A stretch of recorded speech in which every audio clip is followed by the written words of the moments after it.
नमस्कार दोस्तों, trending times में आपका स्वागत है। कोरोना की अनिश्चितता की वजह से बने माहौल में टोक्यो ओलंपिक शुरू होने जा रहा है। आयोजकों ने पहले तय किया था कि प्रत्येक स्पर्धा के दौरान स्टेडियम की क्षमता का 50% दर्शक रखेंगे या जो भी संख्या कम हो सकेगी उतने दर्शकों को स्टेडियम में प्रवेश दिया जाएगा।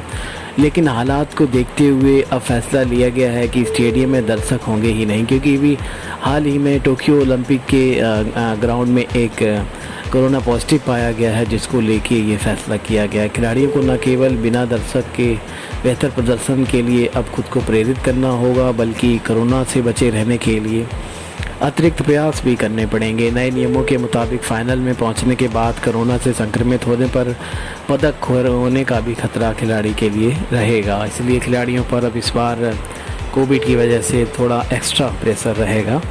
दुनिया के अन्य देशों की तरह भारतीय टीम भी 2016 के रियो ओलंपिक से बेहतर प्रदर्शन की उम्मीद के साथ वहां गई है। जहां तक ओलंपिक में भारतीय प्रदर्शन की बात है तो वह चमकदार तो कतई नहीं है। इतनी बड़ी आबादी वाले देश में 121 सालों के ओलंपिक इतिहास में कुल जमा 28 पदक हैं, जिनमें 9 स्वर्ण पदक शामिल हैं। इसमें हॉकी में जीते 8 स्वर्ण को निकाल दें तो बाकी खेलों में सिर्फ 1 स्वर्ण पदक हमारे नाम है, जिसे निशानेबाज अभिनव बिंद्रा ने 2008 के पेइचिंग ओलंपिक में जीता था। दूसरी तरफ अमरीकी तैराक माइकल फेल्प्स 4 ओलंपिक में भाग लेकर अकेले 23 स्वर्ण और 28 पदक जीत चुके हैं। इससे भारत की स्थिति को अच्छे से आप समझ सकते हैं। हॉकी में राष्ट्रीय प्रदर्शन में गिरावट आने के बाद कई ओलंपिक खेलों में हमारा दल खाली हाथ लौटता रहा है। 1996 के अटलांटा ओलंपिक में लिएंडर पेस के टेनिस सिंगल्स में कांस्य पदक जीतने के बाद से इतना ज़रूर हुआ है कि हम हर ओलंपिक से पदक के साथ लौटे हैं। 2012 के लंदन ओलंपिक में पहली बार भारतीय दल ने 6 पदक जीते तो लगा कि अब हम सही राह पर बढ़ने लगे, लेकिन 4 साल बाद जब रियो ओलंपिक में हम गए तो फिर से 2 पदकों पर आ गए। अब 5 साल बाद हो रहे टोक्यो ओलंपिक में ज़रूर दहाई की संख्या में पदक जीतने की उम्मीद होगी, क्योंकि यही उम्मीद हमें पदक में बदल सकती है। भारत 18 खेलों में लगभग 125 खिलाड़ियों को टोक्यो भेज रहा है, लेकिन पदकों के लिहाज से देखें तो बैडमिंटन, कुश्ती, निशानेबाजी, हॉकी और मुक्केबाजी ही ऐसे खेल हैं जिनमें हम पदक की उम्मीद कर सकते हैं। यही सही है कि कोरोना की वजह से खिलाड़ी इस बार अच्छी तैयारी नहीं कर पाए हैं, पर यह भी स्थिति दुनिया के ज़्यादातर देशों के खिलाड़ियों की भी तो है।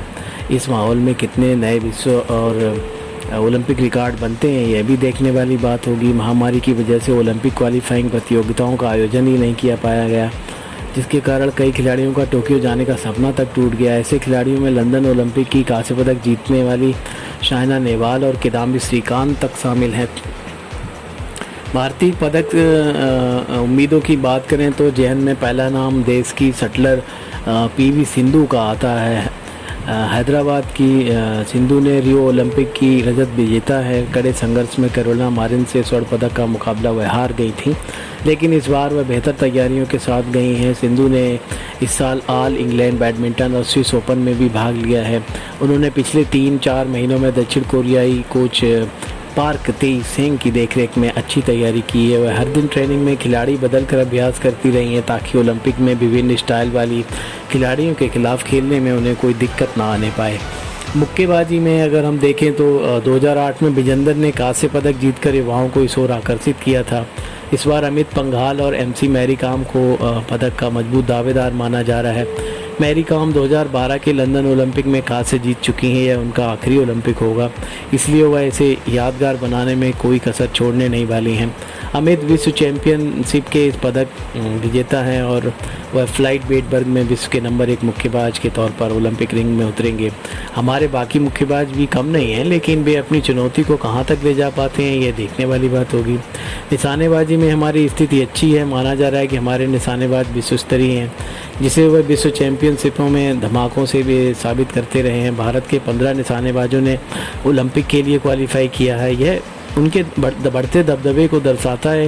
इस आयोजित होने वाले मिश्रित वर्ग में एयर पिस्टल में मनु भास्कर और सौरभ चौधरी, यशस्विनी सिंह देसवाल, अभिषेक वर्मा की जोड़ियां और मिश्रित टीम राइफल में देवान सिंह पवार, इला वेलिन की जोड़ी पदक ला सकती है। भारत को व्यक्तिगत वर्ग में भी पदक मिलने की अच्छी संभावनाएं दिख रही हैं। भारत के लिए एक अच्छी बात यह है कि लंबे समय बाद हॉकी टीम को पदक का मजबूत दावेदार माना जा रहा है।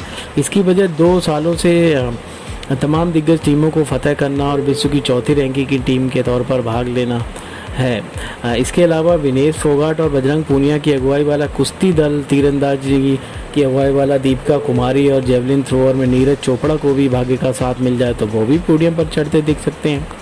भारतीय खिलाड़ियों की तैयारियों को देखकर यह ज़रूर कहा जा सकता है कि इस बार हम कम से कम 10 पदक तो ज़रूर जीत कर लौटेंगे, और मैं तो इससे ज़्यादा की उम्मीद कर रहा हूँ दोस्तों। जितने भी मिले हमारे लिए तो कम ही होंगे, 140 करोड़ के हैं हम देशवासी हैं। दोस्तों, हमें आपको हमारी कैसी जानकारी लगती है, हमारे चैनल का कंटेंट कैसा लगता है, हमें कमेंट बॉक्स में लिखें, हमें क्या सुधार करने की ज़रूरत है।